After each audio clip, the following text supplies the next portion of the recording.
전세 매물 엄청 쌓이고 있어요. 임대차법으로 인해서 신규 계약 막 4년치 미리 올리고 재계약해서 안 나오는 거면 수요도 같이 줄어드는 이야기 안 하고 전세 매물이 줄어들어서 전세 가격은 계속 오를 것이다. 이런 식으로 이야기를 했죠. 하지만 전세 가격 상승은 뭐 때문이었다? 임대차법 때문이 아니라 저금리와 한도가 높은 전세자금 대출 때문이었다. 자, 그래서 보는데 지금 어때요? 전세 가격 상승률이 20년 만에 최고치를 찍고 있다. 이런 식으로 이야기하면서 뭐 전세가 쭉쭉 올라갑니다. 특히 인천. 근데 여기서 전문가들의 구라가 드러나고 있죠. 지역 대비로 그냥 평소 때 공급되는 것보다 공급이 제일 많은 지역 따지라면 어디예요? 1순위 인천이에요, 무조건. 그 외적으로 뭐 신도시 뭐 건설되는 곳들이 있는데 신도시는 이미 거의 다 입주 끝났으니까 2기는. 그리고 3기는 이후에 입주되는 거죠. 그렇다면 지금 입주가 제일 많이 되는 데는 어디냐? 인천. 왜? 검단 들어오니까. 그러면은 인천이 여태까지 전문가들이 뭐라고 그랬어요? 전세가가 오르는 이유 두 가지. 첫 번째 임대차법, 두 번째 공급 부족이라고 했죠. 근데 보면은 일단 임대차법은 제치고 전국적으로 들어갔으니까 공급 부족이라고 했는데 공급이 제일 많은 인천이 오르는 게 말이 되냐. 세 번째 공시가격. 공시가격에다가 플러스 종부세율까지 올려버리면서 세입자들한테 부담 떠넘긴다. 전문가들이 이렇게 이야기했는데 공급 많은 인천은 오히려 오르고 있고 공시가격 잔뜩 올려놓은 세종은 오히려 떨어지고 있다. 그렇다는 건 저들이 말하는 것들이 굉장히 잘못되었다는 거죠. 라이트하우스 너도 떨어진다고 했는데 오르고 있는 거 보면 너나 잘해라 이런 이야기 하시겠죠? 근데 저희가 이야기하는 거는 늘 뭐예요? 실거주 입장에서 지금 사서 1년 2년 더 오르면 뭐하냐. 보통 10년은 하는데 10년 뒤에 더 오를 것이란 보장이 있냐 없냐를 따졌을 때 리먼 비교하면서 이야기하는데 리먼 때는 올랐다가 지금 이렇게 되는 이유가 뭐예요? 리먼 이후에 돈 오지게 풀었으니까. 플러스 우리나라는 규제가 늦었으니까. 전세제도 박혀있죠? 거기다가 바젤3의 핵심은 기업 대출을 늘리고 가계 대출을 줄이는 건데 가계 대출을 풀어버렸죠? 언제까지 초이노믹스 탓할 거냐? 언제까지 탓하는 게 아니에요. 그때 늘어난 가계부채로 인해서 집값이 상승세로 바뀌었고 그러니까 가계부채가 그것 따라서 엄청나게 늘어서 나중에 억제하더라도 그 심리가 꺾이지 않는 거고 또 한 가지는 부채가 부채를 만들어냅니다. 그 때문에 가계부채가 계속 늘어날 수밖에 없는 거예요. 엄청나게 잘못된 거예요. 변명이 아니라 그런 상황이었다. 앞으로 10년이 그렇게 되냐? 2019년에 산 사람들 왜 19년에 방송을 했겠어요? 거품은 이미 16년부터 다 쌓여 있었는데 적어도 19년 가격까지도 앞으로 올 가능성이 굉장히 힘들다는 거죠. 그러면서 맨날 뭐라 그래요? 공급 부족 심화. 시장에서 전세집 찾기가 어렵다. 임대차 3법의 부작용 때문에. 그래서 공급 충분하냐? 심화된다. 계속 이런 이야기 하고 있죠. 보유세 부담이 늘면서 반전세나 월세로 전환하려는 집주인들의 움직임이 계속되고 계약갱신 청구권으로 공급되는 신규 물량도 줄고 있다. 학군 수요 등이 움직이면 전세가 상승폭이 더 커질 것 이런 식으로 이야기했죠. 근데 매물량은 지금 최고치입니다. 지금 두 달 전과 비교해도 20% 넘게 증가했다. 두 달 전만 비교하지 말고 전반적으로 크게 볼 거예요. 그래도 계속 오른다. 왜 오른다고 그래요? 매물이 증가하는 것은 가을 이사철 자꾸 이야기하는데 가을 이사철 따로 없어요. 저번에 가을 이사철 이야기 다 했는데 가을이라고 특별히 많지가 않죠. 근데 자꾸 가을 이사철 몰아붙이는데 솔직히 집에 애 있으면은 여름이나 겨울에 이사 가지 가을에 이사 안 가요. 뭐 신혼부부 이런 사람들이 가을 이사 많이 가는데 가을 이사철 이제 상관없죠. 신혼부부가 없는데 이제 결혼해요 많이? 예전만큼? 그리고 내 집 마련 전세 이런 것들 가능해졌어요? 결혼해도 캥거루 쪽 많죠. 왜? 집값 전세값 니들이 쳐 올려놨으니까. 신혼부부들이 보통 가을에 이사하기 때문에 가을 이사철이라고 하는데 결혼을 못하게 니들이 집값 올려가지고 막아놔놓고서 언제까지 가을 이사철 이야기를 하냐. 그럼 살던 사람들이 2년 갱신되면 이사하는 거 아니에요? 니들이 다 영끌에 때문에 신혼부부들이 계약갱신 청구권이 있으니까 이사 갈 일도 없죠. 가을 이사철이란 말 자체가 이제는 거짓이 되는 거다. 그래서 늘어나는 게 보통인데 여태까지 매물이 늘어난지 줄어들었는지 통계로 나온 거 있어요? 아실도 작년부터 나왔고 통계로 측정해가지고 이야기를 하든가. 자, 매물 언제 기준으로 했냐? 요때 기준으로 시작을 해야 된다고 그랬죠? 요 전엔 뭐다? 허위매물. 허위매물 쭉 빠지고 그 뒤로 전세가 요때 잠깐 떨어지긴 했지만 전반적으로 장기적 우상향입니다. 계속. 특히 인천 계속 오른다는데 매물 계속 쌓이고 있어요. 자, 최근 기준으로 이렇고 작년 9월 기준으로 전국에서 제일 안 쌓인데도 한 5, 60% 이상 늘어났어요. 아, 그러면 이때 줄어들었는데 임대차법 때문이 아니냐. 임대차법은 이때 시행됐죠. 7월 31일 날 시행됐습니다. 임대차법 이후에 계속 늘었어요. 요때 늘었다가 줄어드는 이유 뭐냐. 요때 매물을 어떻게 내놓느냐. 자, 3월에 매매랑 전세가 동시에 늘어난 것을 보실 수가 있습니다. 왜 그래요? 공시가격의 발표가 났어요. 부담이 커지죠. 자, 그랬을 때 매물이 들어가니까 매매를 사시는 분들은 전세가 빠지죠. 그만큼 전세 매물이 나오는 것. 또 한 가지는 뭐예요? 매매 매물이 늘어났어요. 근데 팔려는 집을 사는 사람이 실수요일 수도 있고 전세 맞춰지면 사겠다라고 하는 갭투기 수요일 수도 있죠. 그러니까 일단 2개 내놓고 본다. 그리고 언제 빠져요? 6월 되고 나서 쭉 빠지죠. 이러면서 요때부터 이제 슬슬 빠지는 거는 요때 확 늘어났을 때가 언제냐? 요때쯤에 확 늘어나는 게 이제 6월 전에 팔려는 사람들. 매매랑 전세를 동시에 내놓으면서 확 늘었다가 조금씩 없어지면서 빠진 거예요. 그리고 6월 지나선 그냥 빼버리죠. 아이씨 어차피 내는데.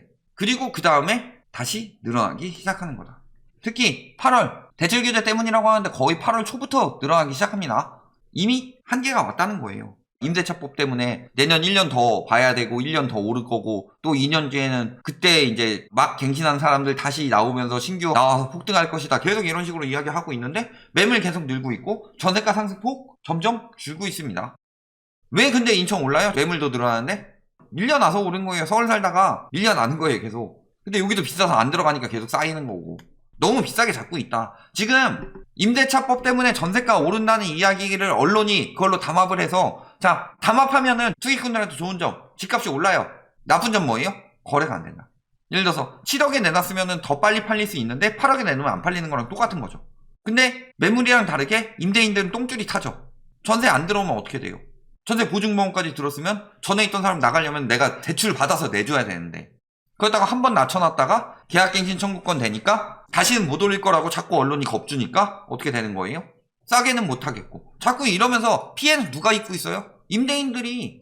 물론 자기 욕심이 있기 때문이고 뭐 싸게 내놓으면은 허위매물 신고해버려서 내려버리고 이런 영향도 있겠지만 사실은 언론에서 그런 식으로 조장해가지고 비싸게 구한 사람은 이득 본 거지만 비싸게 공실로 남겨가지고 못 구하고 대출 받아가지고 보증금 돌려준 사람들은 싹 다 망하는 거다. 오징어 게임이죠. 임차인들이 아니라 임대인들이 오징어 게임 하고 있다 지금. 살아남은 사람들 몇 명 있고 지금 이렇게 매물 쌓이고 있는 사람들은 다 뒤진 사람들이다. 전세대출 푼다고 했는데 어떻게 돼요? 풀기만 깐깐해진다. 잔금을 지에 못 받는다.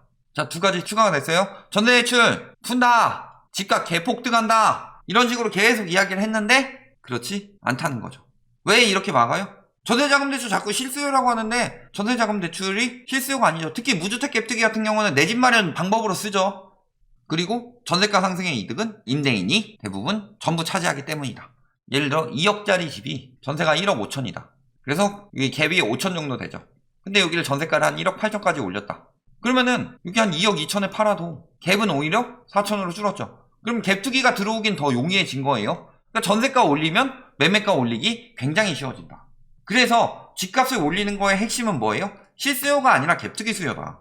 아직도 뭐 지금은 실수요 시장이다 개소리 집어치우고 작년에 거래량 제일 많았던 6월 영끌 패닉바잉 모여서 실수요들이 엄청나게 샀다 이런 식으로 이야기하는데 갭투기 비중 굉장히 높았어요. 그래서 보통 집값은 누가 올린다? 갭투기 수요가 전세가 올려서 이걸로 갭을 줄이면서 매매가 올려서 갭을 전보다 적게 혹은 전보다 늘리더라도 예를 들어서 집값만 2억 2천으로 올랐으면 갭이 7천으로 늘어나는 건데 예를 들어서 전세가 1억 6천까지만 올라도 상승폭이 줄어드는 거죠. 그만큼 갭을 줄이는 거다.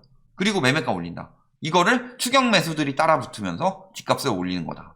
이게 집값 올리는 기본 상식이에요. 실수요가 몰려서 올린다? 그렇게까지 몰려서 올린 경우가 없다. 우리나라는 대부분이 가수요다. 미국 같은 경우는 전세도 없는데 금리 낮으니까 쭉쭉 올라가는데요. 그러니까 이제서야 오르는 거잖아요. 왜? 미국에선 금리 쭉 떨어지면은 전세자금 대출이 아니라 미국은 회사가 엄청 많이 사서 렌트 내주고 그거 수익으로 분배하는 이런 형식으로 진행을 많이 한다. 월세가 비싸니까. 그래서 금리 떨어지면 수익률이 극대화되고 자금 확보하기 더 좋으니까 그때 막 늘리면서 집값 올라가는 거고 그때 실수요들도 같이 늘어나죠. 미국 같은 경우는 이미 실수요 장이 거의 펼쳐져 있으니까 그런 거고 우리나라 같은 경우는 실수요 장이 아니죠. 우리나라의 가계자산의 대부분이 부동산인데 미국이랑 다르게. 그러니까 미국은 실수요 장이니까 이제 금리 떨어져서 뚝 떨어질 때 이제 확 늘었다가 금리 올리고 테이퍼링 한다고 하니까 수요 줄고 있는 거고 우리나라는 그 전부터 금리 올리고 있든 뭐라든 부동산은 꺼지지 않는다 막 난리치면서 지금이라도 당장 집 사세요 이래가지고 올라가는 거고 우리나라는 실수요 장이 형성될 수가 없어요. 전세 때문에. 투기 수요가 전보다 많이 들어왔냐 전보다 조금 들어오냐 이 차이지. 그래서 투기 수요들이 털고 나갈 때 시장을 보면 어떻게 된다? 거래량은 줄어들고 호가 쭉쭉 올라가면서 그때 조작 많이 들어가기 때문에 가격이 쭉쭉 올라간다. 지금 다 그런 장이에요. 2019년부터 금리 떨어지고 해가지고 수요가 계속 늘어서 그랬던 거고 투기 수요들이 빠지는 장이 있는데 그때 마지막에 쭉쭉 올라가요. 과거 버블7 때 똑같다. 그리고 이금융 우울, 이금융 얼마 남았어요? 1조 1,400억 원. 전세자금 대출 풀리면은 없죠? 호문돈 수준이죠. 이미 목표치 초과한 데도 많고. 그래서 1금융에서 전세 더 세게 막는다고 그랬어요. 2금융 가도 안 나온다. 전세대출로 오르긴 뭘 오르냐, 개뿔. 혈압만 오르지. 전세대출 금리도 5%에 육박할 정도로 올라가고 있다. 그 다음에 보니까 전세시장 압력 지수라는 게 국토연구원에서 나오고 있습니다. 쭉 올라가다가 떨어지고 있습니다. 핵심은 그래도 이때보다 높네? 이게 아니죠. 쭉 떨어지고 있죠. 임대차법으로 아무리 이야기해봐라. 이미 심리도 시장에 들어가는 압력도 줄어들고 있다. 저 데이터가 어떻게 책정되는지 모르지만 그렇다니까 들고 온 건데, 자, 저거보다 더 중요한 건 뭐예요? 매물 쌓이고 있는 거. 그 다음에 전세 떨어지는 지역들도 나타나고 있는 거. 그리고 전세가 상승폭이 예전 같지 않은 거. 이것만 보시면 답 나오죠. 결론 뭐예요? 전세 자금 대출 재개됐습니다. 집값 개상승. 그렇지만 아니죠. 왜? 은행권에서 오케이 했지만 내심 노였죠. 왜? 은행권에서는 이미 위험하다. 그리고 그것들이 드러나고 있는 게 전세 매물이 늘어나고 있는 게 아니라 폭증하고 있죠. 폭증. 전세 매물 폭증하고 있는 거 보면 답 나온다. 언론의 속은 임대인들만 공실 나가지고 보증금 갚아주고 대출금 갚느라 개고생하고 있다. 여기까지 말씀드리겠습니다.